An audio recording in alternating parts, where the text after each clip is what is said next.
Well, it's 10 o'clock. I don't have to say close the doors or the doors have closing for us to begin.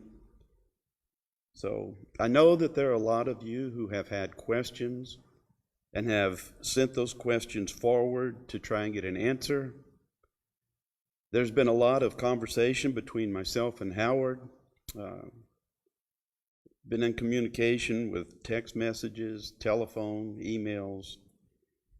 And because of that, are resulting from those conversations, I prepared, I call it a statement. What it is hopefully answers to those questions for you in as much detail as I could possibly give. So without further ado, I would like to go ahead and read this to you. That Howard and I have been in contact with one another during the last several months. We've discussed issues presented to and affecting Essex Village resulting from the COVID-19 virus. First and foremost is the safety of each one of you and your families. We understand that the main question is when we can come back and worship together. Our answer to that follows. Governor McMaster has extended the state of emergency out to the 31st of May, last day of the month. We listen to his updates regularly and feel that as long as he feels there is a need for this action, Essex Village should also comply. We understand there are procedures in effect that experts say will keep us all safe while out in public. We know that our governor, as well as the mayors of South Carolina's cities, are trying to reopen the state for commerce. The restrictions placed on restaurants, for instance, and other small businesses are severe. For example, only a percentage of the establishment's capacity may be inside at one time. Areas used must be sanitized after every single use. Spacing between tables as well as other restrictions, just to name a few that are being put in place. Well, based on the extension of the state of emergency by Governor McMaster and continued reporting of new cases and deaths caused by the COVID-19 virus, Howard and I have decided to let May 31st tentatively be the last time we, the Essex Village congregation, worship via live feed, and that June 7th will be the return date for the congregation for corporate worship. Keep in mind that these dates are fluid and may be changed based on the health-related developments. With that said, here is what you can expect when we do come back. There will only be one door open for use. That will be the front entry directly in front of me. And hand sanitizers will be located at convenient locations in our foyer. Expect to see every other pew blocked so that we can maintain the recommended social distancing while here at the building. And if you share a pew with another family, please keep the 6 to 8 foot spacing between. We would strongly recommend that all would use the mask even during the worship service. We're protecting each other by doing this act.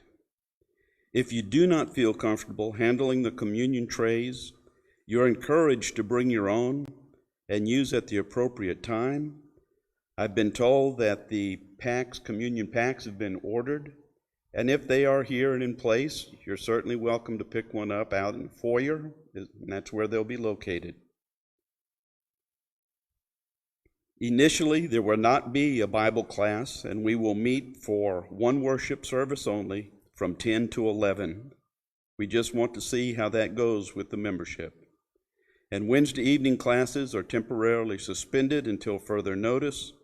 However, there is a Bible study being presented by our preacher, Alan Hornbuckle, on Thursdays at 1:30, and he will make a notification via the church's Facebook page if there's any change either in the day or the time when that lesson is presented.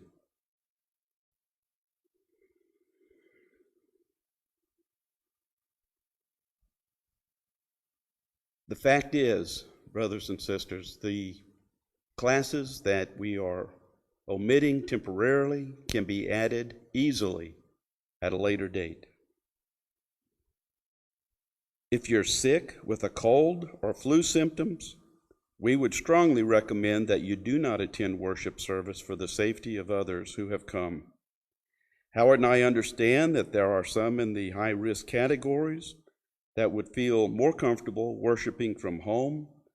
The live broadcasting will continue, and there's no shame in doing that. Protect yourself and your family. In summary, I've covered worship times and dates, safety and health issues, use of a mask, communion, live broadcast for worship and Bible study, and what is to be expected upon return to the building. If any have further questions, please feel free at any time to contact myself or Howard. Our numbers are in the electronic bulletin and in the bulletins that you have been receiving.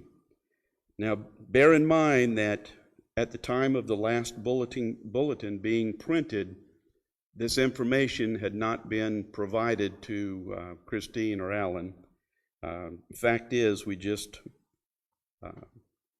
talked about this Friday night, so in preparation for this announcement this morning.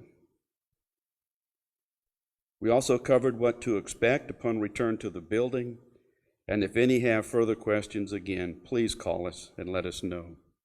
We also understand that there are some in the congregation who are not as concerned about this virus as others are. You can draw a line in the sand, and we may end up with 50-50 as far as who believes that it's for real and who just thinks it's another form of a flu. So please, let's respect each other's beliefs, let's respect each other's decisions, and we'll get through this. It's going to be difficult, I know, and I feel the same way as far as our worship is concerned. I wish that we could all just forget what's going on and come back and be together. I'm not old. I'm 67, but I am in that group that could be severely affected because I have an asthma problem. I don't want to be a casualty. So anyway,